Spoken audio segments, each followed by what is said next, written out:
हैं। और आज का जो टॉपिक है वो है वंदनम है। तो वंदनम ये टॉपिक शुरू करने से पहले हम मंगलाचरण करते हैं।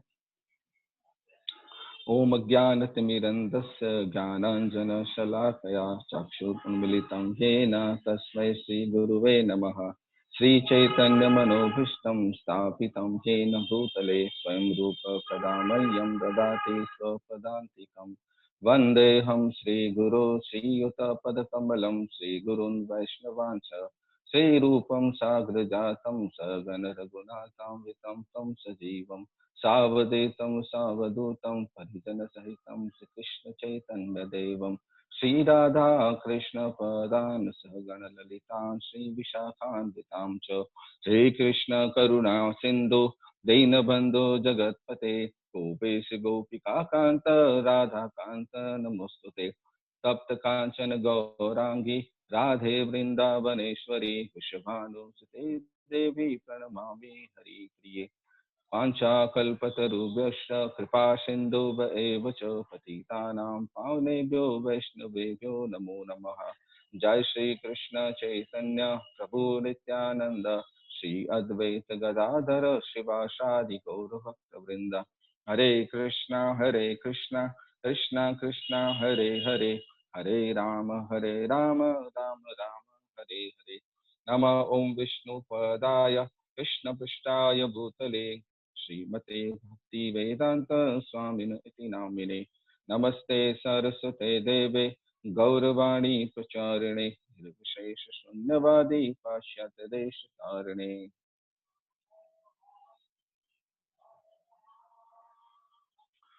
हरे कृष्णा।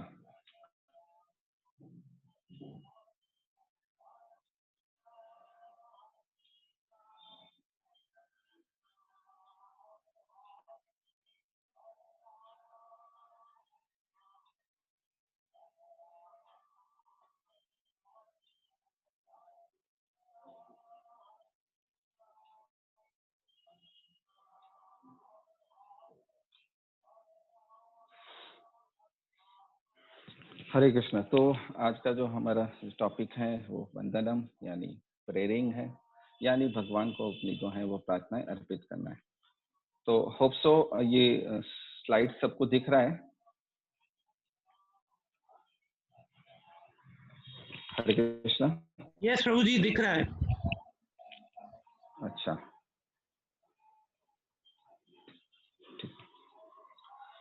तो हम अपने जीवन में हमारी मतलब कौन सोसाइटी में देखते हैं कि हम भी बहुत सारी प्रार्थनाएं करते हैं। और हमारी सोसाइटी में जो है वो प्रार्थना का बड़ा महत्व है। प्रभुपाद जी ने बहुत सारी प्रार्थना दी है।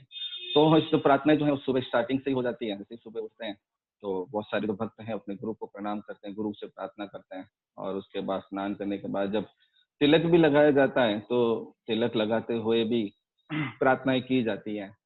अलग अलग स्थानों पे जब हम तिलक लगाते हैं तो भगवान से प्रार्थना करते हैं कि ये जो अंग है वो आपकी सेवा में लगे, ताकि आप इसमें यहाँ पे जो है वो निवास करें। तो तिलक लगाने के बाद भी या आप मंगल आरती में जब जाते हैं तो मंगल आरती में भी बहुत सारी प्रार्थनाएं होती है। और उसके बाद भागवतम में इवन जब लेक्चर शुरू करने से पहले जब मंगलाचरण करते हैं तो वो भी गुरु शिष्य परंपरा के द्वारा या भगवान से जो हमें प्रार्थना करते हैं, हम उनसे कृपा मांगते हैं, उनसे आशीर्वाद लेते हैं। और इवन प्रसाद पाने से पहले भी हम जो है वो प्रार्थना करते हैं, महाप्रसादे गोविंदे। तो ये भी जो है वो भगवान के प्रसाद की है, वो ग्लोरिफिकेशन करते हैं और उनसे भी हम जो है कृपा मांगते हैं, आशीर्वाद लेते हैं। तो प्रार्थनाओं का जो है वो हमारे जीवन में बड़ा महत्व है। तो प्रार्थनाएं जब भी हम करते हैं तो भगवान से हमारी जो कम्युनिकेशन है वो स्थापित होता है। यानी हम कह सकते हैं कि प्रार्थना का मतलब जो है वो भगवान के साथ हमारा जो वार्तालाप है या कम्युनिकेशन है वो शुरू होता है। और नॉर्मली जो है जो शुद्ध भक्त होते हैं, जो अपना जो हृदय जो है वो भगवान के सामने उसको ओपन करते हैं, उसको खोलते हैं। और ये जो है वो अपना एक इमोशंस को एक्सप्रेस करते हैं, यानी अपनी भावनाओं को जो है वो अ, भगवान को बतलाते हैं कि मेरे हृदय में क्या चल रहा है। तो ये सारी जो चीजें हैं इसको जो हम प्रार्थना में काउंट करते हैं, वंदनम में काउंट करते हैं। यानी भगवान को वंदना करना, भगवान को प्रेयर ऑफरिंग करना, भगवान से प्रार्थना करना, ये सारी चीजें जो है इसके अंदर आती हैं।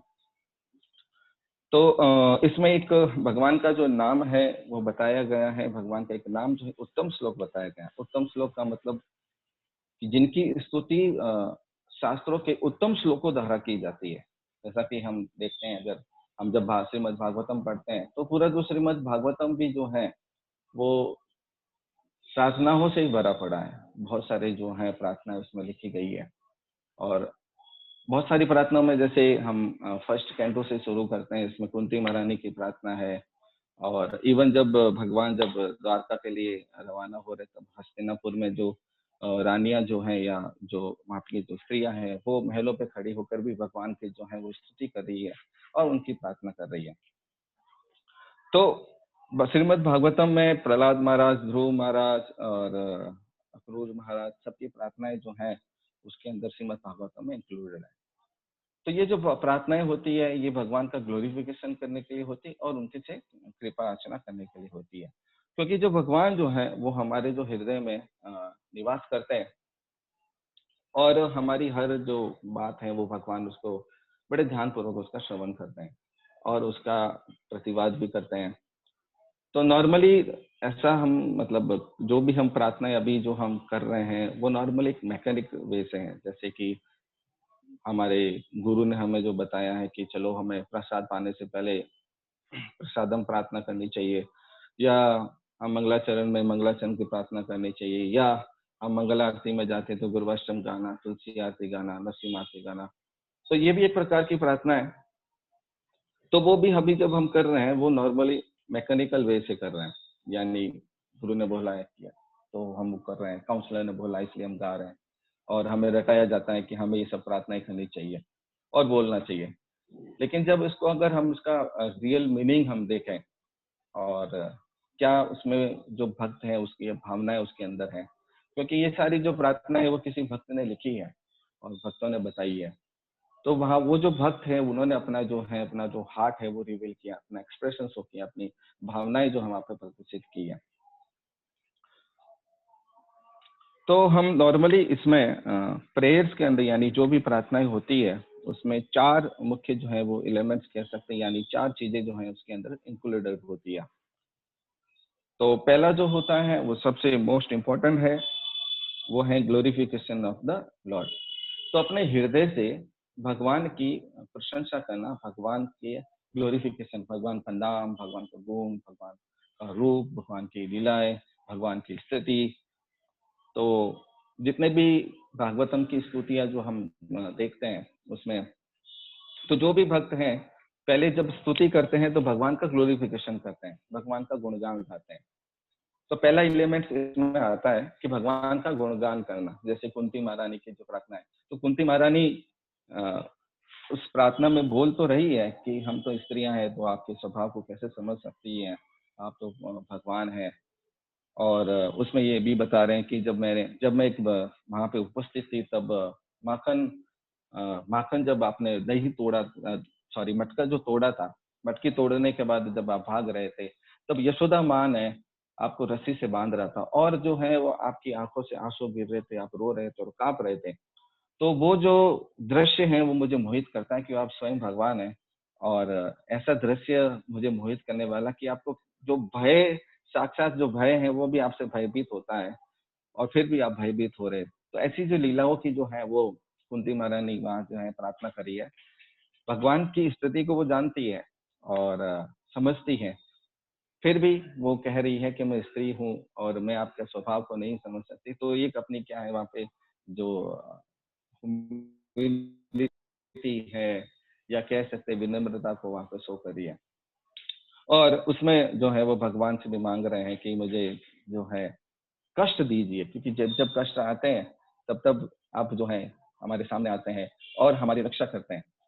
और अभी जब सब कुछ ठीक हो गया है, युधिष्ठिर महाराज अब राजा बन गए हैं और सब कुछ व्यवस्थित हो गया, राज्य मिल गया जिसकी जरूरत थी, और अभी सब कुछ ठीक है और आप जा रहे हैं, तो कुंती महारानी प्रार्थना करती हैं कि ऐसा सुख हमें नहीं चाहिए कि जब आप यहाँ से बिछड़ रहे हो। इससे अच्छा तो वो दुख है, इससे अच्छा तो है वो कष्ट है। जो क्या करता है आपको आपसे हमें मिलाता है।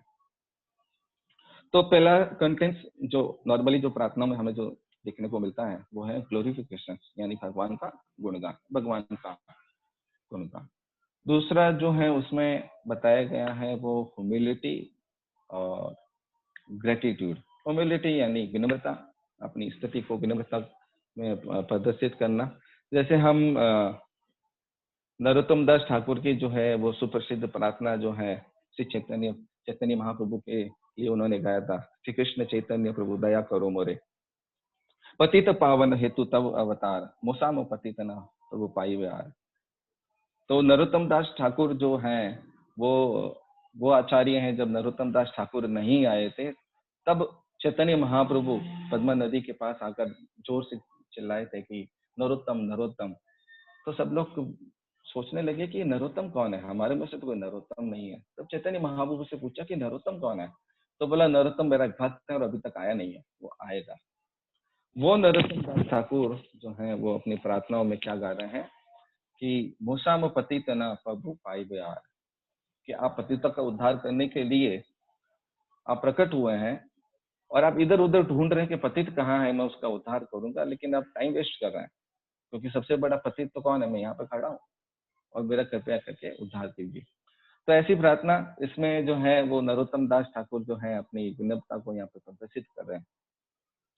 और दूसरा इसमें होता है विनम्रता और ग्रेटिट्यूड की, यानी भगवान ने हमें बहुत कुछ दिया है और फिर भी हम उनको थैंक्स नहीं बोल रहे हैं या हम कृतज्ञ नहीं है कि इतना सब कुछ पाने के बाद भी हमें सब रोते रहते हैं कि क्या है हमारे पास, तो कुछ भी नहीं है, कुछ भी नहीं है।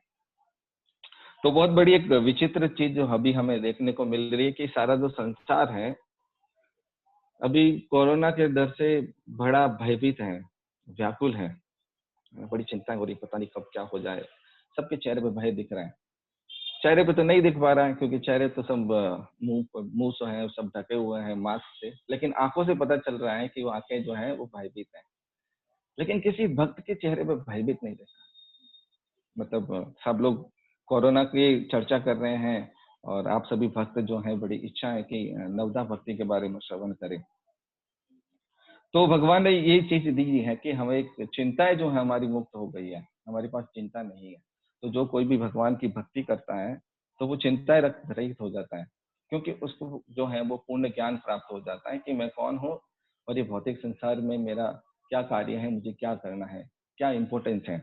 और जैसे ही हम भगवान जो है भगवत गीता में बताते हैं कि दुखालय हैं और अशाश्वत हैं, तो ये भक्त जो है स्मरण रखते हैं और क्या करते हैं, भक्ति में लगे रहते हैं।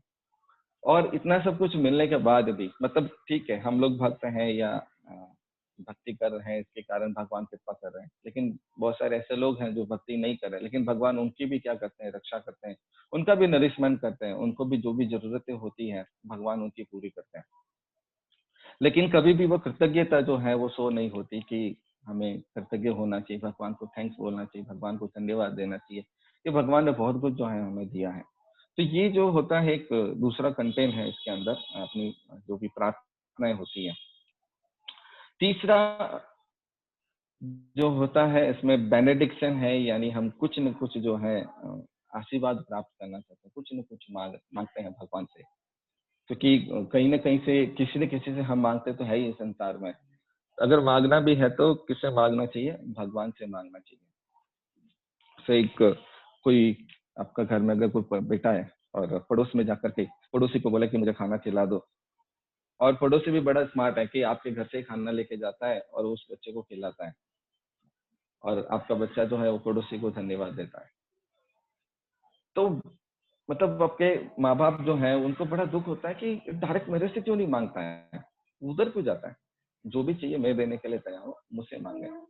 तो बहुत सारे लोग जो है भगवान से मांगते हैं कि हमें ये चाहिए, हमें वो चाहिए, लेकिन हमें जो बताया गया है कि भगवान से कुछ मांगना नहीं चाहिए, बस भगवान की सेवा करनी चाहिए। लेकिन एक चीज जो है वो भगवान से हम मांग सकते हैं, ये जो है हमें वो अधिकार मिला हुआ है कि ये चीज हम जरूर मांग सकते हैं। तो वो है भगवान की सेवा। सेवा जो है वो हमेशा मांगनी चाहिए। भगवान से, जब भी भगवान से हम प्रार्थना करें, जब भी भगवान के पास जाएँ, तो जो है वो सेवा माँगनी चाहिए। बहुत बड़े-बड़े जो आचार्य हुए हैं, बहुत जो पूर्ववर्ती आचार्य हैं, जो महान भक्त हुए हैं, उन्होंने भी भगवान से अपने जो है वो बेनेडिक्शन में या आशीर्वाद के रूप में या कुछ न कुछ वरदान जो है वो भगवान से माँगा है। जैसे प्रहलाद महाराज जो हैं, प्रहलाद महाराज जब उनके पिताजी का जो भगवान ने जब उनका वध कर दिया, उद्धार कर दिया, तो प्रहलाद महाराज थोड़े से चिंतित लग रहे थे। तो नरसिंह भगवान ने पूछा कि हो सकता है कि मैंने उनका पिताजी का वध कर दिया, तो हो सकता है वो चिंता में हो। तो बोले कि नहीं, मुझे इसकी चिंता नहीं है। अगर आप मुझे कुछ देना ही चाहते हैं, अगर आप, तो मुझे एक काम करिए, मेरे पिताजी को जो है वो माफ कर दीजिए। तो भगवान बोलते हैं कि पिताजी को माफ कर दिया, 7 पीढ़ी ऊपर 7 पीढ़ी नीचे जितने भी हैं सबका उद्धार हो जाएगा। तो प्रहलाद महाराज भी यही मांग रहे हैं। हमारे जब हम चैतन्य चरितामृत में पढ़ते हैं तो वासुदेव दत्त जो है, वो जो चैतन्य महाप्रभु से मांगते हैं कि अ, भगवान आप एक काम करिए, मुझे ऐसा वरदान दीजिए कि जितने भी यहाँ जीवात्मा है इस पृथ्वी पे, सबका जो पाप है वो मैं अपने सिर पर ले लूं, और मैं जो है वो नरक चला जाऊं, और इन सब का जो है वो उद्धार हो जाए। तो ऐसा बेनेडिक्शन जो है वो हमारे जो महान आचार्य हुए हैं, महान भक्त हुए हैं, वो जो है ऐसा मानते हैं। चौथा जो इसमें कंटेंट्स है वो है फॉरगिवनेस, यानी जाने अनजाने में और अज्ञानतावश और अहंकारवश कह सकते हैं हम, या अपने अनर्थों के वश हम कुछ न कुछ जो है अपराध जो है भगवान से करते हैं, कुछ न कुछ गलती करते हैं, कुछ न कुछ कर लेते हैं। तो उनकी जो क्षमा जो है हमें जो मांगना चाहिए प्रार्थनाओं में, जैसे कि पाप हो गया या कुछ गलती हो गई। इवन जब भी हम कुछ जैसे बहुत सारे लोग जो हैं अर्चा विग्रह की जब सेवा करते हैं, तो अर्चा विग्रह की सेवा करने के बाद जो भक्त हैं वो भगवान से क्या हाथ जोड़ के प्रार्थना करता है कि आप कृपा करके मुझे क्षमा कर दें, कि हो सकता है जाने अनजाने में आपकी विग्रह सेवा में, आपकी सेवा में कहीं ना कहीं कुछ ना कुछ त्रुटि या मिस्टेक रही होगी, तो आप उसको माफ कर। तो फोर्थ कंटेंट हो गया फॉरगिवनेस, यानी क्षमा याचना। प्रार्थना करने से फायदा क्या है, क्योंकि हर कार्य जो है बिना फायदे के करते नहीं है। तो इसमें फायदा ये है कि नरसिंह पुराण में ऐसा बताया है कि अगर कोई व्यक्ति जो है विग्रह के सामने जाकर के भगवान श्री कृष्ण का प्रार्थना करता है, तो वो जितने भी जो पाप है और पाप कर्मों के फलों से वो जो है वो मुक्त हो जाता है, और मृत्यु के अंत में जो है वो वैकुंठ लोक की प्राप्ति होती है।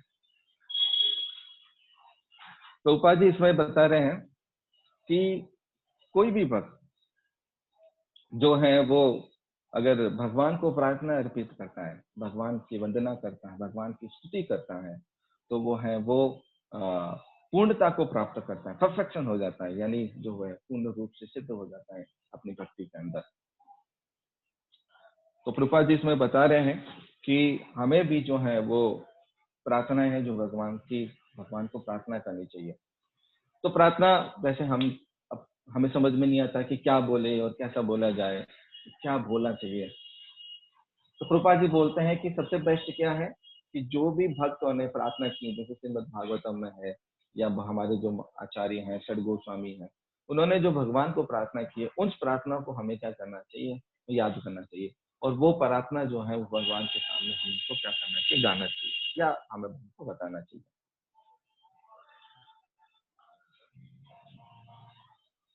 तो आगे प्रभुपाद जी बता रहे हैं कि जैसे जैसे हम शुद्ध भक्तों की जो प्रार्थना है वो हम जब हमको बोलेंगे, हम जब उनको गाएंगे या भगवान के सामने जब उनका उच्चारण करेंगे, तो क्या होगा कि हमारा जो हृदय है जो वो शुद्ध हो जाएगा, और शुद्ध होने के बाद जो भौतिक संसार से जो हमारी जो आसक्ति है वो धीरे धीरे वो खत्म होनी शुरू होगी। क्योंकि ग्लोरिफिकेशन, जैसे ही हम भगवान का ग्लोरिफिकेशन करते हैं, ग्लोरिफिकेशन करते ही हमारे हृदय में प्यूरिफिकेशन शुरू हो जाता है। ग्लोरिफिकेशन का ही रिजल्ट है। जैसे कोई भी हम कार्य करते हैं तो उसका एक रिएक्शन हमें जरूर मिलता है। तो ग्लोरिफिकेशन का रिएक्शन क्या है, प्यूरिफिकेशन। तो भगवान का जब ग्लोरिफिकेशन करते हैं तो हमारे हृदय के अंदर जितनी भी जो मलिनता है वो भगवान क्या करते हैं, तो दूर कर देते हैं। होता क्या है कि जैसे एक मरीज जो है अपनी बीमारी जो डॉक्टर के सामने प्रस्तुत करता है कि डॉक्टर साहब मेरा ना पेट में बड़ा दर्द हो रहा है, कुछ भी करिए, इसका ऑपरेशन करिए, दवाई दीजिए, जो आपकी इच्छा है वो करिए और इस बीमारी को दूर दूर करिए। तो ठीक उसी प्रकार हमारे अंदर भी बहुत सारी जो है अनर्थ है, बहुत सारी बीमारियां जो है अंदर छुपी हुई है और उसको हम ढक के रखे हुए हैं।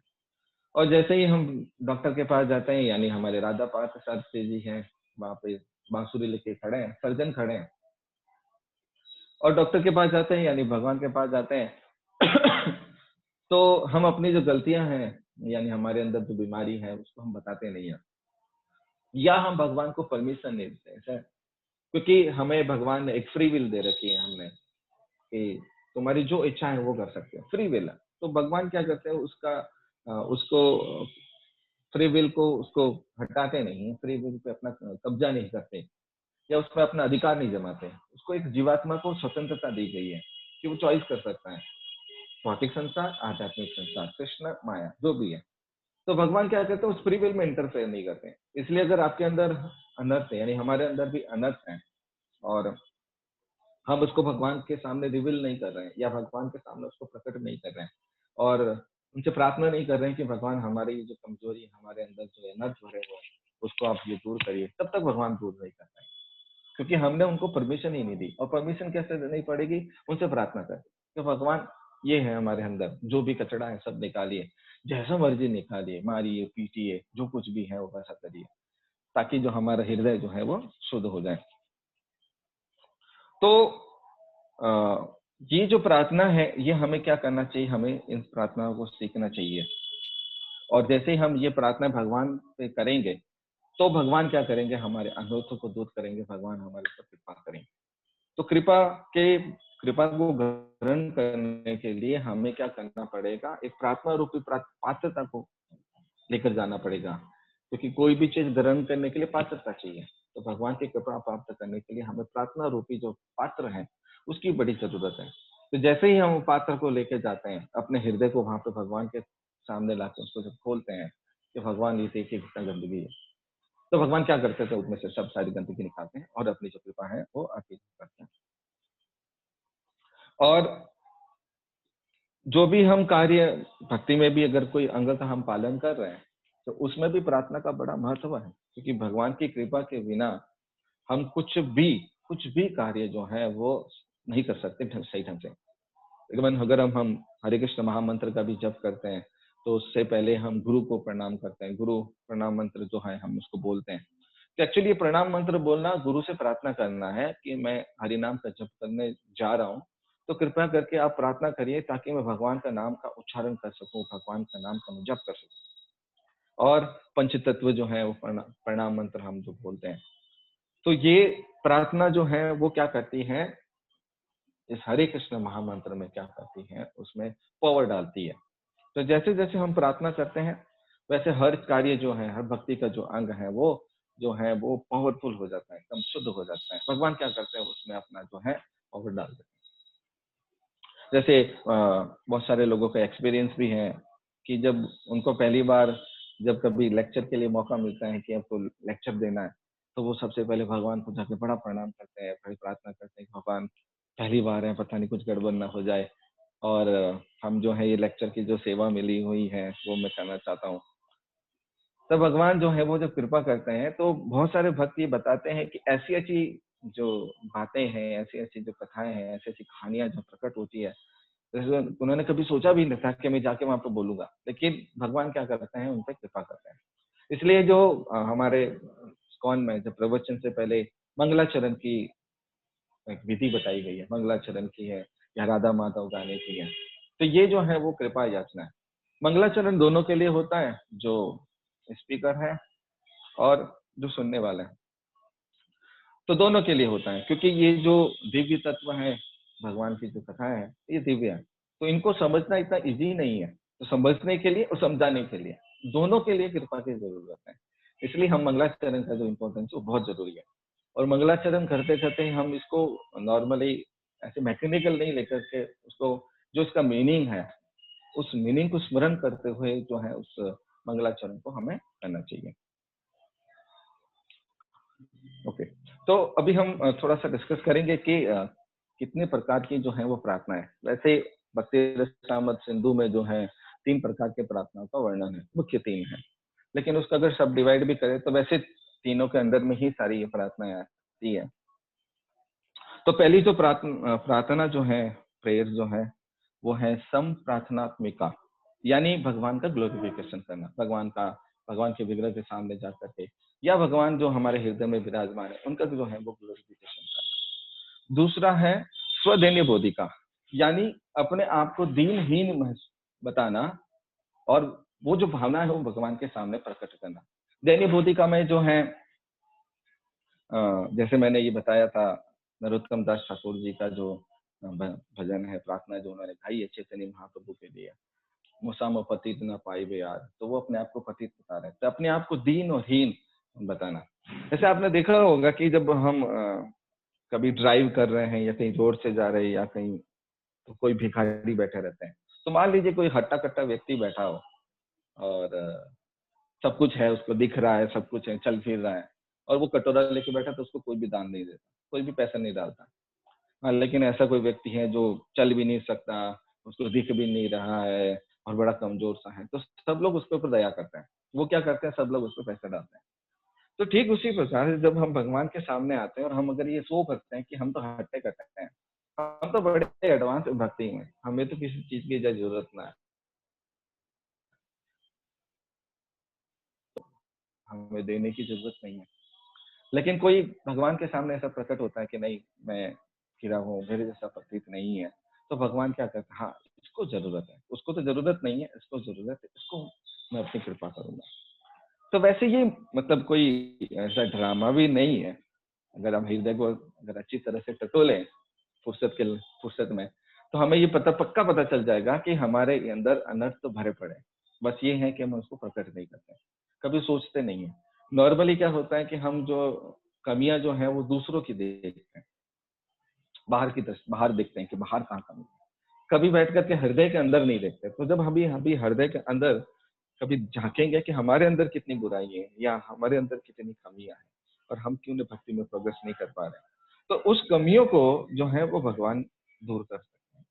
कब करेंगे, जब उनसे हम प्रार्थना करेंगे, जब हम बोलेंगे कि भगवान ये करिए, इसमें जो है वो हृदय की मलिनता को दूर करिए। तो ये है दैन्य बोधि का। तीसरा है मन शिक्षा। मन शिक्षा, इसमें मन वर्ड आया है। मन का मतलब जो जीवात्मा है वो अपने आप को गुरु, और मन जो है, मन को जो है वो शिष्य के रूप में प्रदर्शित करता है, और शिष्य उस मन को क्या करता है, शिक्षा देता है। तो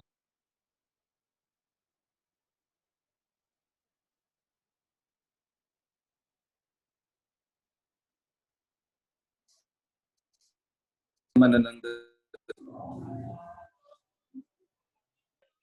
हरे कृष्णा, आवाज आ रहा है प्रभु जी?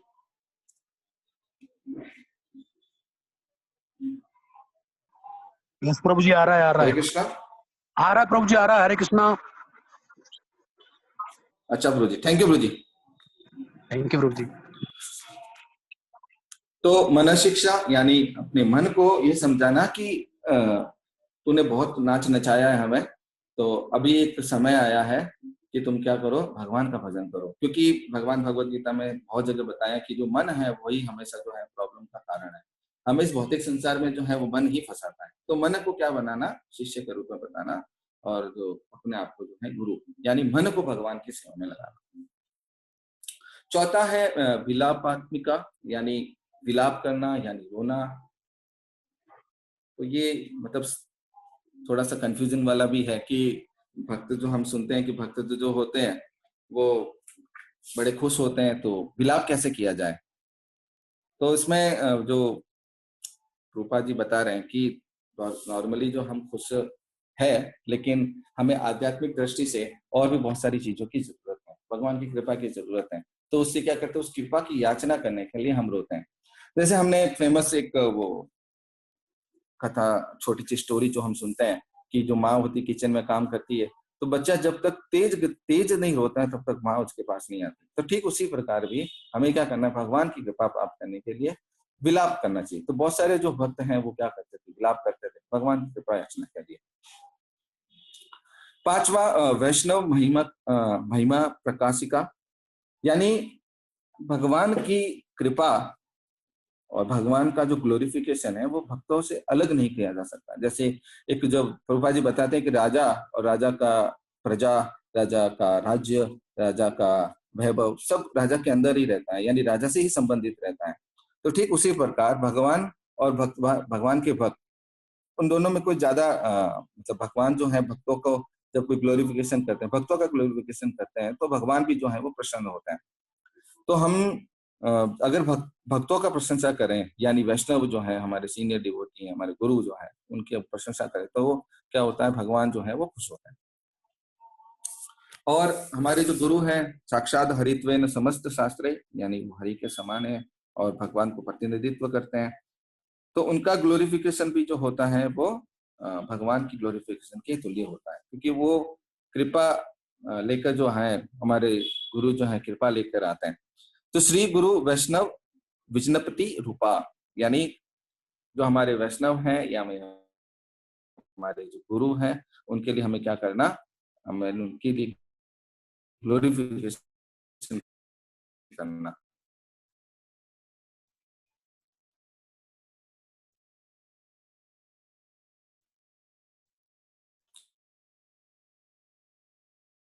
श्री धाम है यानी, तो धामवास की याचना करना, क्योंकि हम धामवास की याचना क्यों करना चाहते हैं, क्योंकि भगवान की सेवा करने के लिए। ये मूड हमेशा याद रखिएगा कि कुछ भी प्रार्थना हो तो उसमें सेवा का मूड हमेशा होना चाहिए। अगर सेवा का मूड नहीं है, हम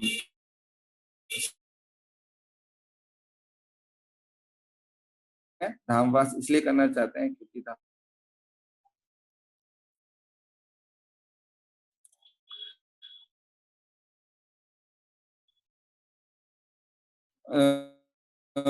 नेक्स्ट की इच्छा जाहिर करना और उसके लिए भगवान से कृपा याचना करना कि भगवान मैं आपके नामों का जप करना चाहता हूँ, आपकी भक्ति करना चाहता हूँ। हमने एक सुंदर भजन भी हमने एक सुना है, कबे हबे से दिन अमार, कि ऐसा कब दिन आएगा जब आपका मैं क्या करूंगा, मैं भजन करूंगा और मैं मेरे आंखों से आंसू निकलेंगे, और कब मैं आपका नाम लेते ही हमारा जो मेरा जो गला है वो रुद्ध हो जाएगा। तो ये जो प्रार्थना होती है उसमें भक्ति के अंगों का पालन करने की जो इच्छा है वो जो है उसमें उस प्रार्थना में जो इंक्लूड होती है। अगला है सिद्ध देह लालसामय। तो इसमें भी याद रखिएगा कि मतलब अगर हम आध्यात्मिक देव, इसमें प्रार्थना का मतलब यह है कि मैं आध्यात्मिक देव प्राप्त करना चाहता हूँ, और सेवा सेवा हमेशा याद रखिएगा कि सेवा जो है वो जरूरी है। जाना चाहते हैं, गोलोक धाम जाना चाहते हैं, तो गोलोक धाम क्यों जाना चाहते हैं, बोले यहाँ पे बड़ा कष्ट है, जन्म मृत्यु जरा व्याधि होता है और वहां पे कष्ट नहीं है, इसलिए वहां जाना चाहते हैं। तो ये एक्चुअली प्रभुपाद जी बता रहे कि थोड़ा मूड अच्छा नहीं है। मूड क्या होना चाहिए कि मैं आध्यात्मिक लोक में जाना चाहता हूँ, क्यों जाना चाहता हूँ कि वहां पे मैं सेवा करना चाहता हूँ। और अगर भगवान यहाँ पे भी अगर आप सेवा दे रहे हैं तो कोई जरूरी नहीं है कि आध्यात्मिक लोक में ही जाया जाए। यहाँ पे अगर सेवा मिल रही है, भगवान बोल रहे हैं कि यहीं पे रहिए और सेवा करिए, तो कोई प्रॉब्लम नहीं। मेन इंपॉर्टेंट क्या है, सेवा। और लास्ट वाला जो है अक्षेप बोधिका, तो ये जो है अपने आप को ये भगवान के सामने ये प्रदर्शित करना कि मैं इस भौतिक संसार में गिर गया हूँ, कृपया करके मुझे इसको भव सागर से मुझे उद्धार कर दीजिए। तो ये प्रार्थना हमें चैतन्य शिक्षाष्टकम जो है उसके अंदर प्राप्त होगी। तो 3 गुण के अंदर हमेशा प्रार्थनाएं होती है। पहली प्रार्थना जो होती है वो इग्नोरेंस में यानी तमोगुण में जो की जाती है, जैसे रावण ने की थी, हिरण्यकश्यप ने भी प्रार्थनाएं की थी। जब उन्होंने घोर तपस्या की तो ब्रह्मा जी प्रकट हुए कि बताओ क्या चाहिए। तो हिरण्यकश्यप ने क्या मांगा, जो भी अपना दिमाग लगाना था वो सब लगा करके ये मांगा कि मैं इस भौतिक संसार में जो है अमर हूँ। और रावण ने भी शिव जी की तपस्या की और शक्ति प्राप्त की, लेकिन उसका उपयोग जो है वो गलत तरीके से किया। ये ऐसी प्रार्थनाएं जो होती है वो तमोगुणी होती है। रजोगुणी प्रार्थना कुछ न कुछ भौतिक इच्छा के लिए जो की जाती है, जैसे धन हो गया, शक्ति हो गई, संतान हो गया, ऐसी जो प्रार्थनाएं होती है वो रजोगुण के अंदर आती है। और जैसे देखते हैं हम बहुत सारे जो हम भी जब इस्कॉन से नहीं जुड़े थे तो पहले जो जाते थे भगवान के सामने मंदिर में जाते थे, यही बस प्रार्थना करते थे, सुख आ जाए, सुख संपत्ति घर आवे, कष्ट मिटे तन का, ओम जय जगदीश हरे। तो ऐसी जो प्रार्थनाएं होती हैं वो रजोगुण के अंदर होती है। और सत्वगुण की प्रार्थना जो होती है वो सुख के लिए, और ऐसा कहा जा सकता है कि जो दूसरों के लिए की जाती है, शांति के लिए, दूसरों के लिए जो की जाती है वो सत्वगुण है। लेकिन भगवान के जो भक्त जो प्रार्थना करते हैं वो इन तीनों गुणों से जो परे होती है, क्योंकि वो जो प्रार्थनाएं होती है वो दिव्य होती है, ट्रांसेंडेंटल होती है।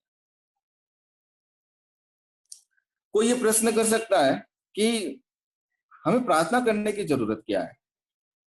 क्या भगवान को सब कुछ पता नहीं है? भगवान तो हमारे हृदय में निवास करते हैं,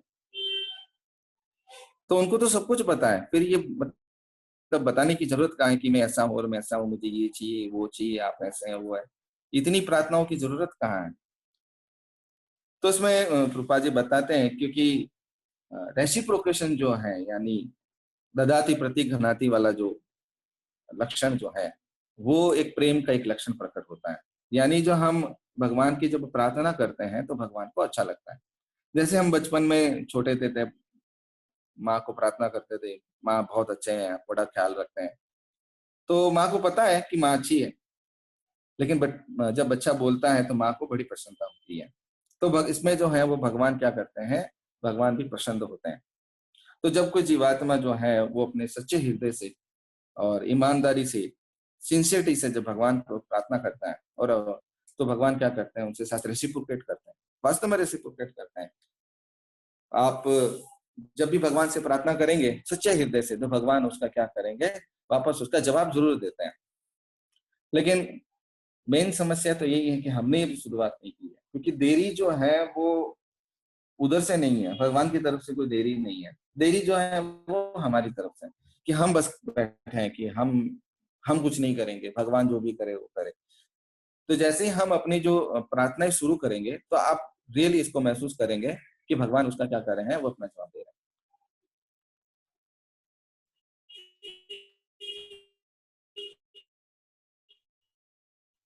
चाहिए कि हमें कोई भौतिक चीज की जरूरत है, हमेशा ये मूड होना चाहिए, जैसा मैंने बताया, कि हमें सेवा मांगनी चाहिए। जैसे चैतन्य महाप्रभु कह रहे थे कि न धनम न जनम न सुंदरीम कविताम वा जगदीश कामये, मम जन्मनि जन्मनेश्वरी भक्ताद भक्ति अहेतु की पई।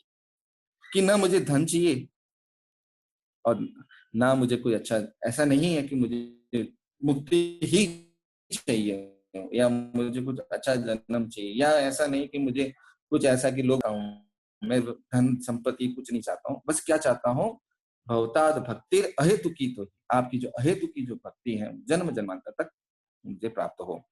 तो हमें सिर्फ एक ही चीज जो है वो भगवान से हम मांग सकते हैं। जैसे हम तुलसी आरती में मांगते हैं, सेवा अधिकार दिए कर निज दासी। आप मुझे क्या अधिकार दीजिए, सेवा का अधिकार।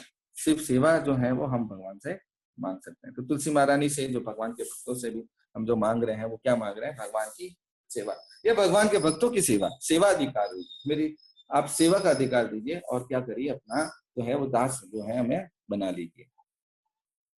ये प्रार्थना जो हमारा जो मेन मूड जो होता है प्रार्थना का, वो हमारा प्रार्थना का मूड ये होना चाहिए। और कोई अगर ये सोचता है कि नहीं मैं तो स्वतंत्र हूं और मुझे जरूरी नहीं है कि मैं भगवान की जो है वो प्रार्थना करूं, तो ये हम पर खतरे की स्थिति में है।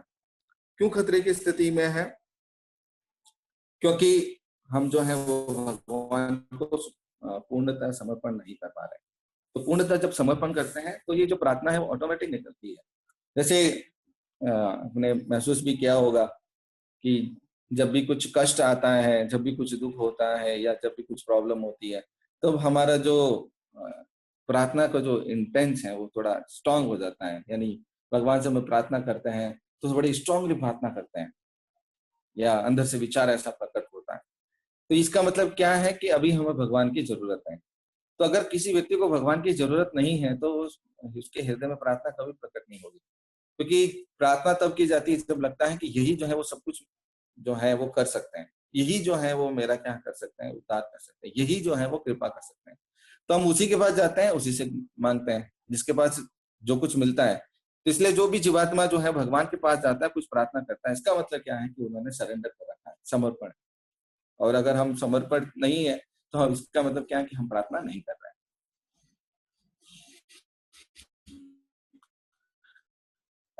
ऐसे बहुत सारी मिलती हैं, जैसे गजेंद्र की प्रार्थना जो है हमने सुन रखी है कि जब जो गजेंद्र है, जो हाथी, उन्होंने जब पानी के अंदर थे तो मगरमच्छ ने उनका पैर पकड़ लिया। तब उन्हें अपने आस पड़ोस में अपने रिश्तेदारों को देखा, अपने पत्नी को देखा, तो सब लोग दूर खड़े हैं और कोई उनकी रक्षा नहीं कर रहा था। और क्योंकि वो पूर्व जन्म में राजा इंद्रदुम्न थे, तो इंद्रदुम्न वो वाले इंद्रदुम्न नहीं है जो जिन्होंने जगन्नाथ मंदिर में मंदिर को बनवाया था या जगन्नाथ जी को जो प्रकट करवाया था, वो वाले इंद्रदुम्न नहीं है, ये दूसरे जो हैं। तो जब राजा इंद्रदुम्न जब दूसरे किसी कारण से हाथी का जब शरीर प्राप्त हुआ, गज का शरीर प्राप्त हुआ, तो वो गजेंद्र नाम से कहलाया। तो उन्होंने भी जब प्रार्थना की थी, क्योंकि उनको पता था कि भगवान ही है जो मेरी रक्षा कर सकते हैं, तो प्रार्थना में इतनी ताकत है कि भगवान को क्या करते हैं, भगवान भगवान भी कंट्रोल में आ जाते हैं, यानी भगवान भी क्या होते हैं, वहां पे प्रकट हो जाते हैं, वो भी अपने आप को रोक नहीं पाते। तो हाथी ने या सॉरी गजेंद्र ने प्रार्थना की, तो भगवान जो है वहां पे प्रकट हुए। और प्रार्थना सुनते हैं ध्रुव महाराज की। जब ध्रुव महाराज 5 साल के थे तो उन्होंने तपस्या की, जब भगवान वहां पे प्रकट हुए तो वो समझ नहीं पा रहे थे कि मुझे क्या बोलना चाहिए और कैसे बोलना चाहिए, कैसे भगवान की प्रार्थना करनी चाहिए। तो ये बात जो है वो भगवान समझ गए, क्योंकि भगवान तो अंतर्यामी है, उनके हृदय में सारी बात को जानते थे। इसलिए उन्होंने क्या किया, भगवान ने जो शंख है वो ध्रुव महाराज को छुआ, और छूने से ही जो है सारा जो ज्ञान है वो ध्रुव महाराज के अंदर प्रवेश हो गया। और ध्रुव महाराज ने फिर बहुत सुंदर सुंदर जो प्रार्थनाएं की है, तो उन प्रार्थना को हम श्रीमद् भागवतम से जो है वो हम कर सकते हैं। और पहले मैं बताया था प्रहलाद महाराज ने भी भगवान से जो प्रार्थना की थी, जब हिरण्यकश्यप का वध कर दिया, तब प्रहलाद महाराज जो है, सब लोग जो देवी देवता, इवन लक्ष्मी जी भी है, वो सब भयभीत हो रहे थे, भगवान का ऐसा रूप जो है वो देखा नहीं कभी, तो कौन उनके पास जाए। तो प्रहलाद महाराज को जब आगे किया, तो प्रहलाद महाराज ने जब भगवान की स्तुति की, तो प्रहलाद महाराज की स्तुति से जो है नरसिंह भगवान जो है वो शांत हुए और उनकी प्रार्थनाओं को उन्होंने एक्सेप्ट किया। और उन्होंने भी प्रार्थना जो की है वो दूसरी जीवात्माओं के लिए की है और अपने पिता के लिए की है। कुंती महारानी की प्रार्थना जी फेमस है, और प्रभुपाद जी ने कुंती महारानी की जो प्रार्थना है वो बड़ी बहुत जगह उन्होंने कोट की है। कुंती महारानी की प्रार्थना यही है कि बस आपका दर्शन मिलता रहे, आपका संग मिलता रहे, चाहे कष्ट आए। और अम्बरीश महाराज का हमने स्टोरी सुनते हैं, जब दुर्वासा मुनि जब क्रोधित हो गए थे, तब सुदर्शन चक्र ने उनका पीछा किया था। तो बहुत जगह गए, इवन भगवान विष्णु के पास भी गए, तो भगवान विष्णु ने मना कर दिया कि मैं कुछ नहीं कर सकता इसके बारे में, तो जिसके प्रति आपने अपराध किया है उन्हीं के पास जाना पड़ेगा। तो जब वो अम्बरीश महाराज के पास वापस गए, जब उनसे उनके चरणों में गिरे, तब अम्बरीश महाराज ने जो है भगवान से प्रार्थना की, सुदर्शन चक्र से प्रार्थना की, तब वो शांत हो गए। जो सुदर्शन चक्र इनको कोई नहीं बचा पाया, वो सिर्फ अम्बरीश महाराज की प्रार्थना से जो है वो शांत हो गया। तो कितना मतलब ताकत है एक प्रार्थना के अंदर, कि एक दुर्वासा मुनि जो इतने बड़े योगी थे वो उसे बच नहीं पाए, और अम्बरीश महाराज की प्रार्थना से जो है वो बच गए। और अक्रूर महाराज ने तो सिर्फ प्रार्थना करके ही जो है भगवान को प्राप्त किया था, और परम सिद्धि जो है वो प्राप्त की थी। और चैतन्य शिक्षाष्टकम अगर हम देखेंगे तो चैतन्य शिक्षाष्टकम जो है बहुत सुंदर प्रार्थना है। एक बार हमें भक्त से सुना था कि अगर मान लीजिए कि अगर भगवान के सामने हमें कुछ प्रार्थना याद नहीं आ रही, तो कौन सी प्रार्थना की जा सकती है।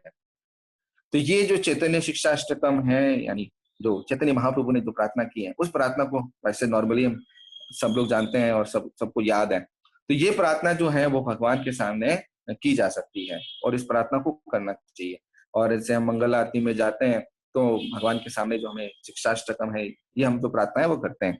तो बड़ी सुंदर प्रार्थना है, इसमें दैन्य बोधि का भी है, और लालसामयी प्रार्थना भी है, और सब प्रार्थनाएं जो है इसके अंदर आ जाती है।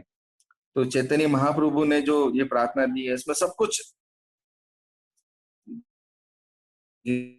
कुछ जो है उसको क्या ऐसा कह सकते हैं कि एक पूरे सागर को जो है एक घाघर में, एक घड़े के अंदर जो समाहित कर लिया है।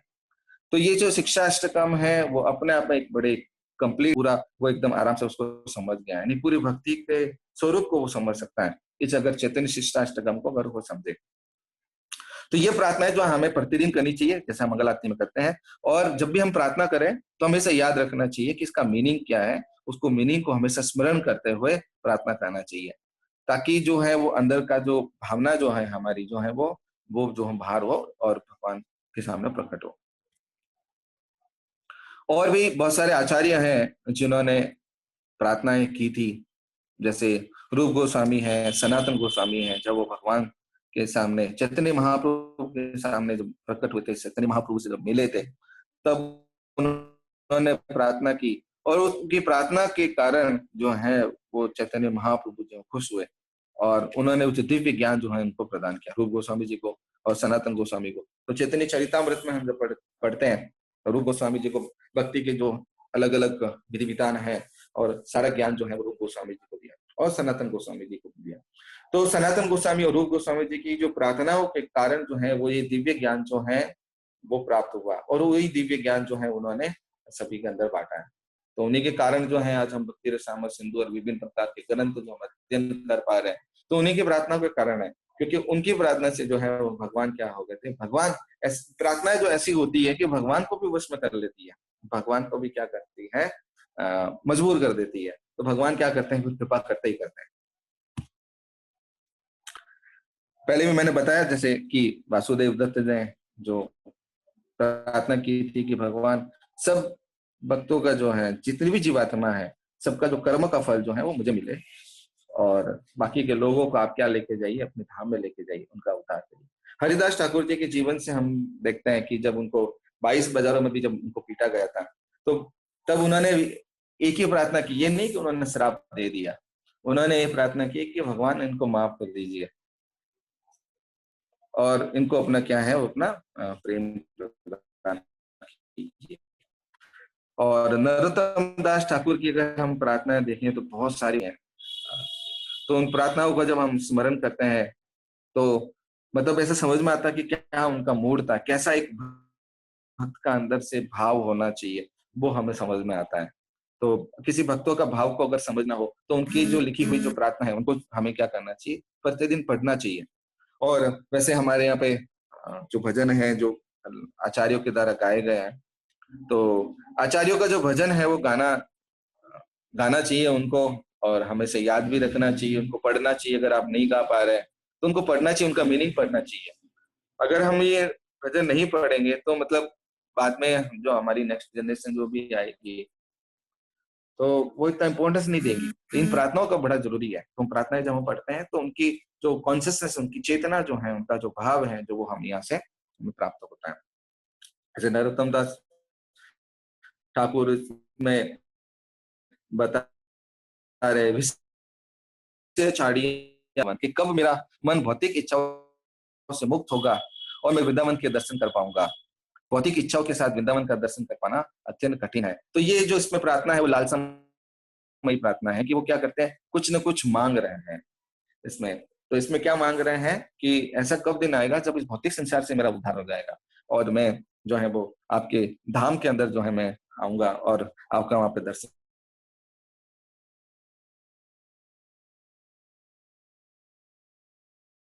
आप जानते हैं कि जब प्रभुपाद जी अमेरिका में गए थे कार्गो शिप में, तो लगभग 1 महीने का पीरियड था जब उसके अंदर वो बोट के अंदर रहे थे।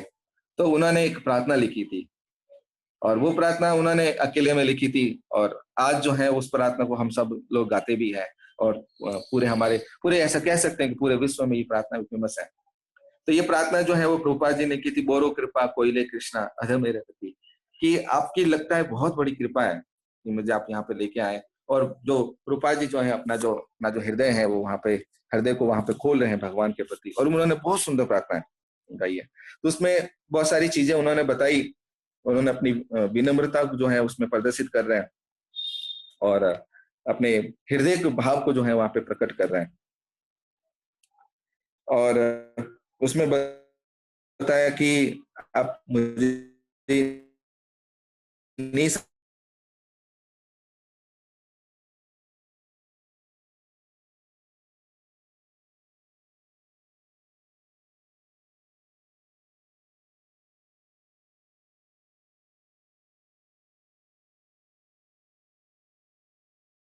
कठपुतली नाचती है वैसे, तो नचाने वाला होता है उसको अपनी मर्जी से जैसा नचाता है वैसा मैं कठपुतली नाचती है। तो वैसी एक मेरी स्थिति है, मैं तो आपकी हाथ की कठपुतली हूँ, आप जैसा चाहे वैसा मुझे नचाइए, जैसा आपकी इच्छा है वैसे नचाइए। और जो मैं आपने मेरा जो नाम है ये भक्ति वेदांत जो नाम है, इसका जो रियल मीनिंग तब प्रकट होगा जब आप हमारे ऊपर कृपा करेंगे और जब वहाँ के जो लोग हैं जो भक्ति को ग्रहण करेंगे, तो ये मेरा जो नाम है वो वास्तव में सार्थक होगा। और ये कैसे होगा? सिर्फ आपकी कृपा से। इसमें प्रभुपाद जी ये नहीं सोच रहे हैं कि मैं जाऊंगा वहां पे, जैसे एक नॉर्मली भौतिक व्यक्ति होता है ना कि टारगेट बनाया है, तो इतना सामान बेचना है, इतना बेच देंगे, ऐसा ऐसा कर लेंगे।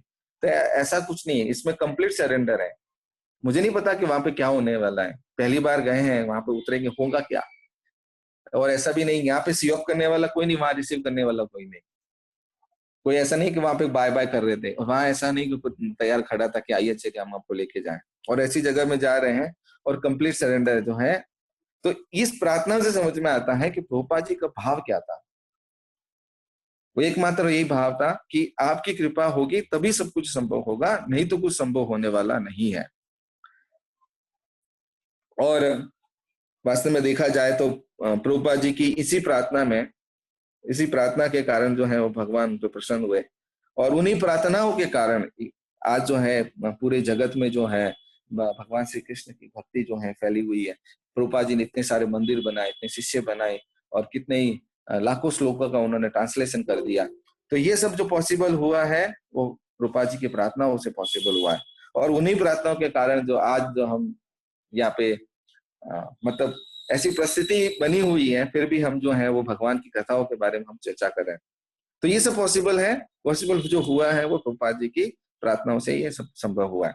इवन तो जीसस क्राइस्ट जो है, उन्होंने भी जब उनको सूली पर चढ़ाया गया, तब उन्होंने भी यही प्रार्थना की भगवान से कि भगवान इन लोगों को माफ कर दीजिए, ये नहीं जानते कि ये क्या कर रहे हैं।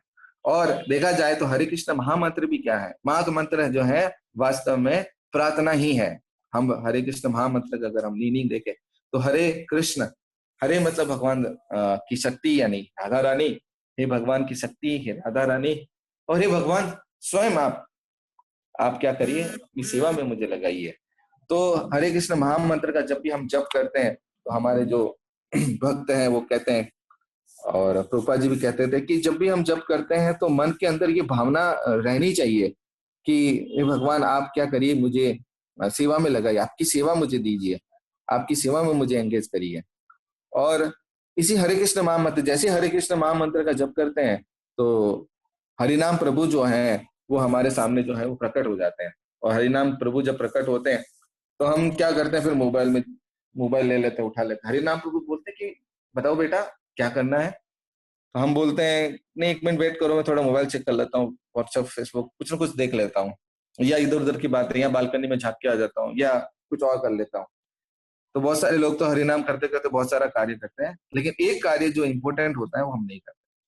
वो होता है वो ये प्रार्थना कि हे भगवान मुझे अपनी सेवा में लगाइए। जैसे ही हम हरिनाम प्रभु से प्रार्थना करेंगे कि भगवान मुझे सेवा में लगाइए, तो भगवान क्या करेंगे, आपको भगवान की सेवा में लगाएंगे। तो जब करते करते भी हमें जो है हृदय के अंदर जो है वो प्रार्थना का भाव जो होना चाहिए, ऐसी भावना जो हमारे हृदय के अंदर रहनी चाहिए। और अगर हम किसी व्यक्ति के लिए, किसी जीवात्मा के लिए अगर कुछ कर सकते हैं तो वो सबसे बेस्ट चीज है, वो है उसके लिए प्रार्थना करना। तो जैसा हमने डॉक्टर्स भी कहते हैं कि अब तो इलाज अब की दवाओं की नहीं है, इनको दुआओं की जरूरत है। यानी अब कुछ नहीं किया जा सकता, अब सिर्फ उनके लिए प्रार्थना की जा सकती है। तो डॉक्टर्स को भी पता है कि प्रार्थना में कितना जो है वो दम है, कितना ताकत है उस प्रार्थना के अंदर, कि प्रार्थना से भी ठीक हो सकता है। तो अगर कोई व्यक्ति जो है, आप उनको प्रयास कर रहे हैं कि वो भक्ति में जुड़े और भगवान श्री कृष्ण का हरे कृष्ण महामंत्र का जप करे, वो भक्ति में आगे बढ़े, तो उनके लिए बस एक ही कार्य हम जो है वो कर सकते हैं, वो क्या है? प्रार्थना। भगवान से अगर हम प्रार्थना करेंगे उनके लिए, मतलब खुद के लिए तो हमने हो सकता है बहुत बार कुछ मांगा होगा, लेकिन उनके लिए अगर हम प्रार्थना करेंगे तो वो जो है भक्त जो है वो भक्ति में प्रगति करेगा, और जो प्रगति करेगा तो उसकी कृपा भी आपको प्राप्त होगी, और भगवान भी आपको क्या करेंगे? कृपा देंगे। क्योंकि हम जो है वो क्या कर रहे हैं? अपने लिए नहीं मांग रहे हैं, किसके लिए मांग रहे हैं? उस जीवात्मा के लिए। और सिर्फ प्रार्थना ऐसा नहीं है कि सिर्फ प्रार्थना कर दी और उसके बाद छोड़ दिया, बाकी देख लेंगे, भक्त आना होगा तो आएगा, या हरे कृष्ण महामंत्र जप करना हो तो कर देगा, हमने अपना काम कर दिया, प्रार्थना कर दी। तो ऐसा नहीं, प्रार्थना के साथ साथ हमें क्या करना चाहिए? कार्य भी करना चाहिए। तो ऐसा नहीं कि प्रभुपाद जी से प्रार्थना करके फिर बॉस्टन में गए और वहां पे जाके कुछ नहीं किया, वहां पे गए नहीं, वहां जाने के बाद उन्होंने प्रार्थना के साथ साथ बहुत सारा कार्य भी किया, ठीक है। तो नॉर्मली ऐसा होता है कि अब एक फॉर्मूला हम सब लोग सुने हैं कि E+P=EP, यानी efforts plus prayers, everything possible. अगर हम भगवान से प्रार्थना करें और अपना एफर्ट्स भी लगाएं, यानी जैसे एक छोटा बच्चा होता है, वो चलने का प्रयास करता है, तो माँ से भी रिक्वेस्ट करता है, जब भी वो थक जाता है तो हाथ खड़ा कर देता है, माँ उठाइए। लेकिन कभी कोई ऐसा खुद भी वो प्रयास कर रहा है, तो खुद का प्रयास भी, और माँ से जैसे प्रार्थना करता है, रिक्वेस्ट करना है कि मुझे हेल्प करी चलने में, तो माँ क्या करती थी? पीछे से ध्यान रखती है कि गिरेगा तो मैं पकड़ लूंगी। तो उसी प्रकार भगवान क्या करते हैं कि जैसे हम प्रार्थना करते हैं, जैसे कोई भी मान लीजिए आपके पास सेवा मिली है या कुछ कार्य जो आपको मिला है अभी, तो उसके करने से पूर्व जो है वो भगवान से प्रार्थना करना चाहिए कि भगवान, ये जो सेवा जो मुझे मिली है, तो आप कृपा करेंगे तो ये सेवा पूर्ण होगी और आपकी जो कृपा प्राप्त होगी। तो सेवा की जो पूर्णता भी जो है वो भगवान क्या करते हैं? उसमें पूरा कर लेते हैं। और जैसे एक माँ पीछे खड़ी रहती है, वैसे भगवान क्या होते हैं? पीछे खड़े रहते हैं कि जैसे ही कोई मेरा बच्चा गिरेगा वो पकड़ लूंगा। वैसे ही भगवान बोलते हैं कि जैसे ही ये गिरेगा ना, तो मैं उसको पकड़ लूंगा। तो एक बार एक प्रभुपाद जी बोल रहे थे कि माया मुझे ना कभी भी हरा नहीं सकती, इवन अगर कोई सामने एक नग्न स्त्री भी आ जाए तभी जो है वो मैं हिल नहीं सकता।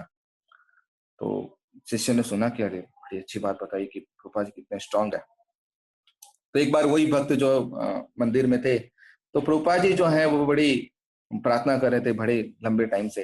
तो भक्त ने पूछ लिया कि प्रभुपाद जी आप क्या प्रार्थना कर रहे हैं? तो प्रभुपाद जी बोल रहे हैं कि मैं प्रार्थना कर रहा हूँ कि मैं कहीं भगवान ऐसे कृपा कीजिए कि मैं कहीं माया में ना गिर जाऊं।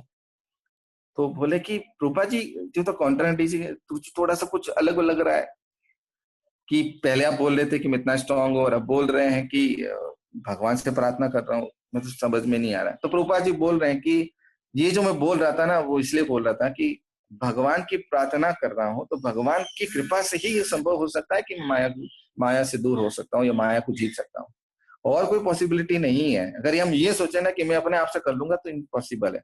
तो प्रभुपाद जी को भगवान की प्रार्थनाओं में विश्वास था, ये पक्का पता था कि जैसे मैं प्रार्थना करूंगा तो भगवान क्या करेंगे? कृपा करेंगे। इसलिए प्रभुपाद जी बोल रहे थे कि माया को कभी भी जो जीतना है वो पॉसिबल है। अब फाइनली हम ये क्वेश्चन आ सकता है कि हम कैसे प्रार्थना करें, मतलब क्या हम कैसे शुरुआत करें? तो बहुत सारे आचार्य बताते हैं कि हमें जो प्रार्थना करनी चाहिए तो अपने खुद के शब्द भी डालने चाहिए। प्रयास पहले स्टार्टिंग करना चाहिए कि हम जो है वो प्रसिद्ध प्रार्थना है, जो भक्तों की प्रार्थना है, महान आचार्यों की जो प्रार्थना है, उन प्रार्थना को गाया जाए, बताया जाए। लेकिन कभी कभी जो है अपना अपना हृदय की जो भाषा है उसको भी बताना चाहिए, है ना। तो उसमें जैसे मान लीजिए आपको लग रहा है कि मेरे अंदर बड़ा गुस्सा आता है, हे भगवान मैं क्या करूं, मतलब गुस्सा आता है तो मैं अपने आप को कंट्रोल नहीं कर पाता, आप कुछ करिए कि मैं मेरा गुस्सा कम हो जाए। या मेरे अंदर काम बड़ा भरा हुआ है, काम काम मेरे हृदय से जा नहीं रहा है। या ऐसा भी हो सकता है कि मेरे अंदर जो है वो लालच भरा हुआ है, भगवान क्या करिए, आप ऐसा करिए कि मेरा लालच हृदय से चला जाए। तो ऐसी प्रार्थना भी की जा सकती है, सिंपल वर्ड में, जो भी आपको साधारण वर्ड मिले उसमें कर सकते हैं। मेन इंपॉर्टेंस ये नहीं है कि क्या बोला आपने और क्या क्या मतलब कैसे मतलब सोफिस्टिकेट वेट से, जैसे अलंकारमयी भाषा से आपने इसमें किया, ये कोई जरूरी नहीं है। भगवान क्या देखते हैं, हमेशा प्रयास देखते हैं। आप ये देखते हैं कि आपके अंदर भाव कैसा है, और कुछ नहीं देखते हैं कि आपने क्या कैसे शब्दों का प्रयोग किया। ये देखते हैं कि आपका भाव क्या है, वास्तव में ऐसा चाहते हैं क्या कि ऐसा मेरा हृदय के अंदर जो है वो अंदर चले जाए। तो भाव, भगवान जो है वो भावग्राही जनार्दन है, यानी आपका भाव ग्रहण करते हैं। और जैसे ही भगवान जो है वो क्या करेंगे, अपनी कृपा करेंगे, तो हमारा जो हृदय है वो परिवर्तित होगा। तो मेन इंपॉर्टेंट क्या है कि हमारा जो हृदय जो है वो परिवर्तित हो। अगर हृदय परिवर्तित नहीं हो रहा है, बहुत सालों से हम आ रहे हैं, बहुत सालों से जब कर रहे हैं, बहुत सालों से प्रभु जी कैसे हम वैसे ही हैं जैसे पहले थे, 20 साल पहले थे वैसे के वैसे आज ही है, तो इसका मतलब है कि हमारा हृदय परिवर्तित नहीं हुआ है। इसको हृदय को अभी तक खोला नहीं है। तो खोलेंगे नहीं, जब तक कंसर्ट नहीं देंगे तब तक डॉक्टर सर्जरी नहीं करता। वैसे ही हम जब भगवान को अलाउ नहीं करेंगे तो भगवान भी क्या करते हैं, उसको सर्जरी नहीं करते हैं। तो जब भगवान सर्जरी करना शुरू कर देंगे तो सब कुछ निकलेगा, अपने अपने आप नहीं निकलने वाला है। रूपा जी बता रहे हैं कि कैसे हमें जो है वो प्रार्थना करनी चाहिए। तो इसमें जो रूपा जी बता रहे हैं कि पहले भगवान को संबोधित करना चाहिए और प्रार्थना करनी चाहिए कि भगवान आप कृपा करेंगे तो मैं हरिनाम जो है वो जप कर सकता हूँ, आपकी कृपा नहीं होगी तो मैं हरिनाम नहीं कर पाऊंगा। तो आप हरिनाम में ज्यादा से ज्यादा कर पाऊं, हरिनाम में मेरी रुचि बने, ये आप मुझे मेरे ऊपर कृपा करिए। और ऐसा करिए कि मैं आपको कभी भूलूं नहीं, मैं कभी आपको विस्मरण न कर पाऊं, ऐसे आप कृपा करिए कि मैं भूल न। वैसे बहुत सारे जो भक्त हैं भागवतम पढ़ेंगे तो उन्होंने भी प्रार्थना की है कि आप कृपा करें कि मैं आपको इस भौतिक संसार में रहते हुए भी मैं आपका विस्मरण न कर पाऊं, हमेशा आपका स्मरण बना रहे। तो ऐसे प्रभुपाद जी बोल रहे हैं कि हमेशा ये कहना चाहिए कि आपका निरंतर मैं आपका स्मरण कर पाऊं, हमेशा मैं आपके बारे में आपका जप कर पाऊं, आपके बारे में सोच पाऊं, आपका स्मरण कर पाऊं, ये इंपॉर्टेंट है। तो ये प्रार्थना जो है हमें करना चाहिए कि आपकी सेवा मुझे प्राप्त हो और मैं हमेशा आपका स्मरण कर पाऊं, आपका नाम का मैं जप सदैव करता रहूं। ऐसी हमारे ऊपर कृपा कीजिए। तो ऐसे सिंपल वर्ड्स में जो हमें ऐसा फील हो रहा है वैसा भगवान के सामने हम क्या कर सकते हैं, उसको रख सकते हैं।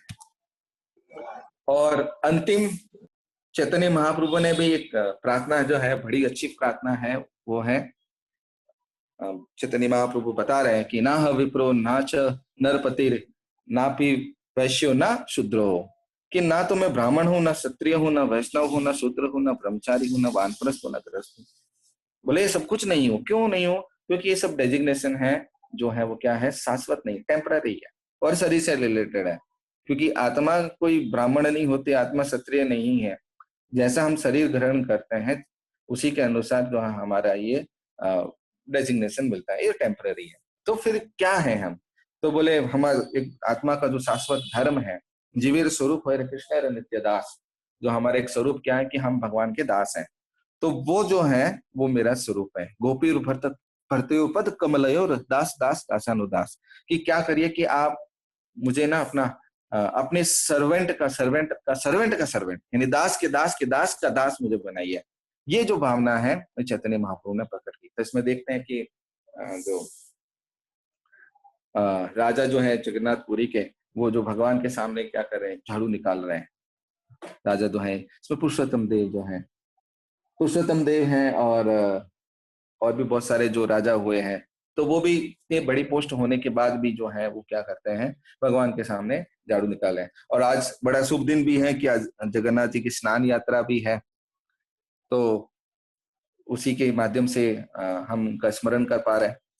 तो ऐसा हमारा भाव होना चाहिए कि हम जो है वो दास बने रहें। भगवान से प्रार्थना करनी चाहिए कि मैं इस भक्ति में बना रहूं और भक्तों की सेवा करता रहूं, भक्तों का संग बनना रहे।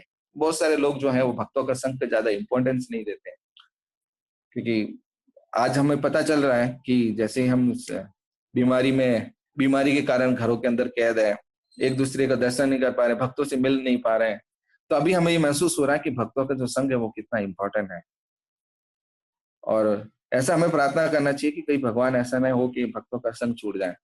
तो भगवान से कर प्रार्थना करेंगे, क्योंकि हमारे हाथ में अभी कुछ भी नहीं है। भौतिक शरीर जैसे ही हमारा छूट जाएगा, भौतिक शरीर छूटने के बाद अगला शरीर कहाँ होगा ये हमारे हाथ में नहीं है, ये भगवान के हाथ में है। भगवान कृपा करेंगे उनको कहाँ भेजना है। तो अगर हमारा मूड अच्छा होगा, हमारी भावना अच्छी होगी, हमारी सिंसियरिटी रहेगी, तो भगवान क्या करेंगे, हमें वैसा ही जो है अगला जन्म जो है या अपने भगवत धाम ले जाना जो है उसका जो भगवान क्या करेंगे, पालन करेंगे। तो भगवान बोलते भी हैं भगवत गीता में कि अगर कोई मेरा भजन करता है तो उसको मैं ज्ञान भी देता हूँ, तो कि वो क्या मेरे पास आए। तो जैसे हम प्रार्थना करेंगे भगवान ज्ञान देंगे, भगवान भक्तों का संग देंगे और ऐसा माध्यम बनाएंगे कि हम ज्यादा से ज्यादा भक्ति कर पाए। तो प्रार्थना यही करना चाहिए कि बस आपका स्मरण बना रहे, कहीं मैं आपको भूल ना पाऊं, भूल ना जाऊं, ऐसा ये हमेशा हमारा मूड ऐसा होना चाहिए। ठीक है, थैंक यू सो मच। हरे कृष्णा। किसी का कोई प्रश्न है तो मैं प्रयास करूंगा उत्तर देने का।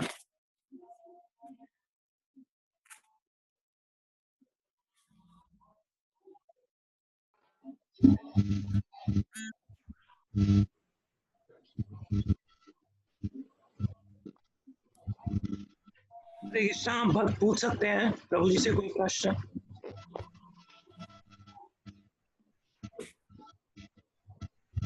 हरे कृष्णा। प्रणाम प्रभु जी।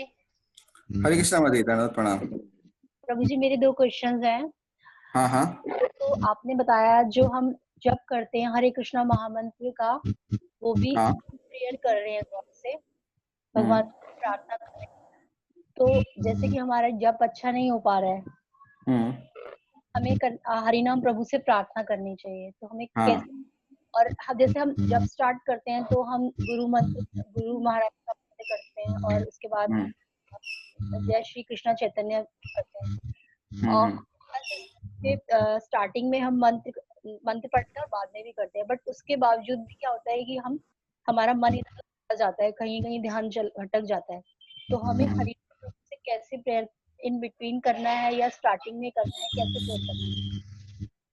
हाँ, हरिनाम करते हुए वैसे अभी जैसे आपको ये जो फील हो रहा है, तो ये जो चीज जो आपको फील हो रही है, ये भी आप हरिनाम प्रभु को बता सकते हैं कि मैं, जैसे चैतन्य महाप्रभु शिक्षाष्टकम के 2nd श्लोक में तो बोल रहे हैं कि आपने, हे प्रभु, आपने कितनी शक्ति जो है अपने नामों में अर्पित कर दी है, लेकिन मैं कितना दुर्भाग्य हूँ कि मेरा इंटरेस्ट नहीं आ रहा है, मेरा इंटरेस्ट नहीं हो रहा, कोई इंटरेस्ट नहीं हो रहा है। तो ये भावना भी जो है वो भगवान के सामने हम प्रकट कर सकते हैं। जैसे कभी हम राधा पार्वती जी मंदिर जाए तो राधा पार्वती से ये प्रार्थना करें कि भगवान कृपा करें, और वैष्णवों से भी कृपा की जा सकती है, वैष्णवों से भी प्रार्थना मांगी जा सकती है, वैष्णवों से भी कृपा ली जा सकती है। तो वैष्णवों से प्रार्थना करनी चाहिए कि कृपा करिए ताकि मैं अब जो है वो जप कर पाऊँ। तो भगवान से और भगवान के भक्तों से जो है वो कृपा याचना की जा सकती है। और अगर वैसे जब वो कृपा करेंगे तो आराम से जप होगा और मन भी बड़ा वश में होगा। जी प्रभु जी। और प्रभु जी एक क्वेश्चन और है, जैसे आपने बताया था कि नरोत्तम दास ठाकुर की प्रेयर्स में से अब सेकंड पॉइंट था, भौतिक इच्छाओं के साथ वृंदावन का दर्शन कर पाना अत्यंत कठिन है। इसको हम कैसे समझेंगे? भौतिक इच्छाओं के साथ वृंदावन का दर्शन कर पाना अत्यंत कठिन है। हाँ, अत्यंत कठिन है। तो इसको मतलब कैसे समझेंगे, उनकी भौतिक इच्छाएं कैसे? एक्चुअली जैसे हम कभी वृंदावन जा रहे हैं तो सोच रहे कि हम भी तो धाम जा रहे हैं, लेकिन धाम जो है वो अपने आप को उतना प्रकट नहीं करता जितना वो है, प्रकट नहीं कर रहा। जब तक भगवान की इच्छा जो हमारे हृदय में अगर तो भगवान जो है अपने आप को उतना रिवील नहीं करता। तो जितनी हमारी भोगने की इच्छा है उतना भगवान को कम रिवील करता है। वैसे ही धाम जो है अपने आप को रिवील करता है। तो धाम में अगर भोगने की इच्छा है तो हमें जाएंगे, जब वृंदावन में जाते हैं तो नॉर्मली हम ढूंढते हैं कि कोई अच्छा रूम मिल जाए, मिल जाए, तो वहां पे भी हमारी भोगने की इच्छा रहती है। और जैसे ही 2-3 दिन वहां पे बीतता है तो हम वापस जाने की इच्छा बनी रहती है कि चलिए वापस दिल्ली, और बहुत सारा काम पड़ा है। तो अगर वो वहां पे जाने के बाद भी अगर दिल्ली का स्मरण हो रहा है और वहां पे भी हम अपनी को ढूंढ रहे हैं जितनी, तो इसका मतलब क्या है कि अभी धाम में हम रस प्रकट नहीं हुआ, यानी धाम में जो है अभी हमारे जो अंदर वो फल भी आया नहीं है। तो ये भी कब होगा, जब हम हरिनाम अच्छे से करेंगे पालन करेंगे, और इतना सब कुछ करने के बाद भी नहीं हो रहा, तो वही है कि भगवान से जैसे ही हम प्रार्थना करेंगे तो भगवान क्या करेंगे, धाम। जैसे हम तुलसी महारानी से जब दूसरी प्रार्थना हम जब गाते हैं, तब प्रार्थना में यही कहते हैं, यही निवेदन धरो सखी रहनो को करो। और दूसरा हम जो प्रार्थना में गाते हैं, सेवा अधिकार मांगते हैं, और वहां पे विलास कुंजे दियो वास, यानी विलास कुंजे दियो वास, आपका जो धाम है यानी जो वृंदावन रासलीला करते थे, वहां पर मुझे क्या हो, निवास। तो ये भी जो है वो भक्तों के कृपा से संभव है। और वैसे तो हमने अगर रिवील करके भगवान से जब मांगे। और दूसरा एक इम्पोर्टेंट बात एक और इसमें रहती है कि जब हम बोलते हैं कि हमारे अंदर तो चले जाएं, भगवान आप कृपा कीजिए, जैसी मर्जी हो वैसा कीजिए, तो जब भगवान कोई तरीका अपनाते हैं, हो सकता है वो थोड़ा डिफिकल्ट भी हो, थोड़ा हमें लगे कि दुखदायी है, तो उस स्थिति में क्या करना चाहिए, उसको सहन करना चाहिए, फिर सोचना चाहिए कि भगवान की कृपा है, तो भगवान की कृपा समझकर उसको ग्रहण करना चाहिए। क्योंकि मान लीजिए कभी हमारी भौतिक संसार से आसक्ति नहीं जा रही, तो हो सकता है भगवान कोई दूसरा तरीका लगाए, या भौतिक संसार में हमें कष्ट मिलने लग जाए, तो हमें लगे कि तो कष्ट बढ़ रहा है, पता नहीं क्या हुआ। नहीं नहीं, भगवान हमें सुख भी चाहिए, भौतिक संसार में अच्छा भी हो, और आपकी भी प्राप्ति हो, यानी माया भी मिले और राम भी मिले। तो ऐसा पॉसिबल नहीं है। तो दूसरा ये भी तैयार रहना चाहिए कि हम भगवान से प्रार्थना कर रहे हैं। जैसे कुंती महारानी ने प्रार्थना की कि हमें कष्ट मिले, और अगर भगवान जब कष्ट मिले तो बोले नहीं नहीं आप ये क्या कर रहे हैं, मैं तो मजाक कर रही थी। तो ऐसा मूड नहीं था उनका, तो रियली वो चाहते थे। जैसे डॉक्टर सर्जरी करता है तो वो पेन भी सहन करना पड़ता है, सर्जरी में बीमारी तो निकल जाती है, लेकिन बाद में भी 6-7 दिन तक पेन रहता है। तो जब कोई हमारे हृदय में कोई अनर्थ है, तो वो जब अनर्थ बाहर होता है ना, तो तकलीफ तो होती ही है। इस भौतिक संसार को भोगने की इच्छा भी एक प्रकार का अनर्थ है, और इस भौतिक संसार में अगर कष्ट मिल रहा है, यानी भगवान इच्छा को कम कर रहे हैं। जैसे हम एग्जाम्पल में देख सकते हैं कि प्रभुपाद जी जब घर में अपनी वाइफ को जो प्रीच कर रहे थे और वाइफ प्रीच नहीं हो रही थी, तो भगवान ने फिर क्या किया कि दूसरा तरीका निकाला। बिजनेस खराब हो गया, उनका बहुत बड़ा लॉस हो गया, और उनकी जो पत्नी है उनका भी सपोर्ट नहीं कर रही थी। तो ये जो है वो भगवान का प्लानिंग है। तो प्रभुपाद जी ने उसको एक्सेप्ट किया, यानी हमको एक्सेप्ट भी करना पड़ेगा कि भगवान की इच्छा को।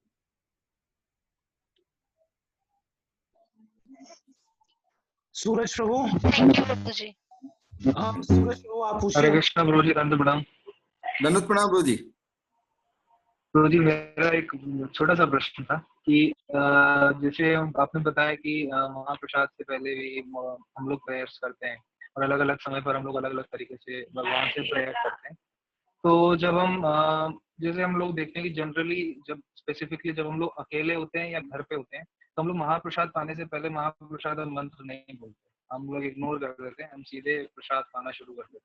तो इस चीज को मतलब कितना इम्पोर्टेंस देना चाहिए कि मतलब, क्योंकि हम लोग इस चीज को ज्यादा इम्पोर्टेंस देते नहीं है कि महाप्रसाद मंत्र बोलना इतना इम्पोर्टेंट मानते नहीं है, सीधे प्रसाद खाना शुरू कर देते हैं। तो ये चीज कितना इम्पोर्टेंट है हमारे लिए? हाँ, एक्चुअली अगर हम महाप्रसाद नहीं बोल रहे हैं, इसका मतलब क्या है कि हम जो भी प्रसाद आया है उसको प्रसाद न समझ के भक्षण की एक वस्तु समझ रहे हैं कि रसगुल्ला आ गया, गुलाब जामुन आ गया, महाप्रसाद पूरा बोला नहीं, फटाफट खाना शुरू कर दिया। यानी मतलब क्या है कि उसको भोगने की इच्छा है। वैसे प्रसादम जो है उसको ऑनर किया जाता है, यानी ऐसा कह सकते हैं कि उनको सम्मान देने के लिए उसको क्या करते हैं, उसको ग्रहण किया जाता है। तो अगर हम उसको प्रसाद की दृष्टि से नहीं देखेंगे तब वो उतना असर नहीं करेगा। चाहे हम प्रसाद पा भी रहे हैं तो उतना असर नहीं करता है। लेकिन हम उसको प्रसाद की दृष्टि से, अगर भक्षक की दृष्टि से देखेंगे कि मेरे भक्षण करने की एक वस्तु है, तो हमारे भोगने की इच्छाएं प्रबल होगी। और अगर हम ये सोचेंगे तो भगवान की कृपा है और भगवान का महाप्रसाद है, तो उसमें चाहे खिचड़ी हो या गुलाब जामुन हो, सब उसके लिए समान रहेगा। तो ये जो प्रॉब्लम होती है, जब भक्तों के संग में होते हैं तब समस्या नहीं रहती है, सबके सामने हम क्या करते हैं।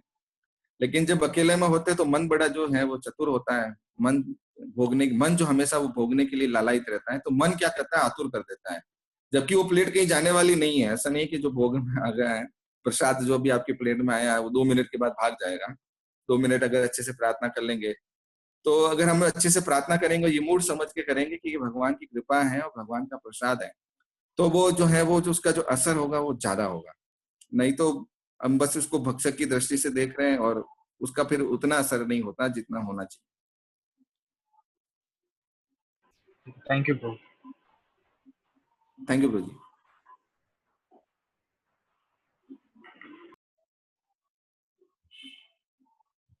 और किसी का प्रश्न?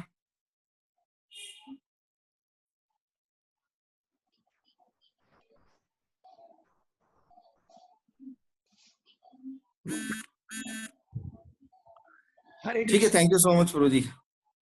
यस, हरे कृष्णा। बलेश्वर भैया प्रभु जी, बहुत बहुत धन्यवाद आपका। आपने बहुत ही सुंदर आज प्रवचन दिया और प्रार्थना को लेकर मतलब हर उसका पक्ष जो है आपने इतने ध्यान पूर्वक हमें समझाया विद एग्जांपल्स। आई थिंक अब सबको प्रार्थना करना आ गया है और हम इसको बहुत जल्दी प्रैक्टिकली भी अप्लाई कर पाएंगे। और आपने इतना अच्छा समझाया कि शायद इसीलिए प्रश्न भी ज्यादा नहीं है। तो बहुत बहुत धन्यवाद है आपका प्रभु जी, आपने समय निकाला। आपका बहुत बहुत धन्यवाद प्रभु जी। आपके कारण मुझे ये जो है, हो सकता है ये मेरे अंदर भी क्वालिटी जो है वो प्रकट हो जाए प्रार्थना करने की, क्योंकि हम लोग सारी चीजें करते हैं लेकिन ये प्रार्थना जो एक पार्ट है हम मिस कर देते हैं।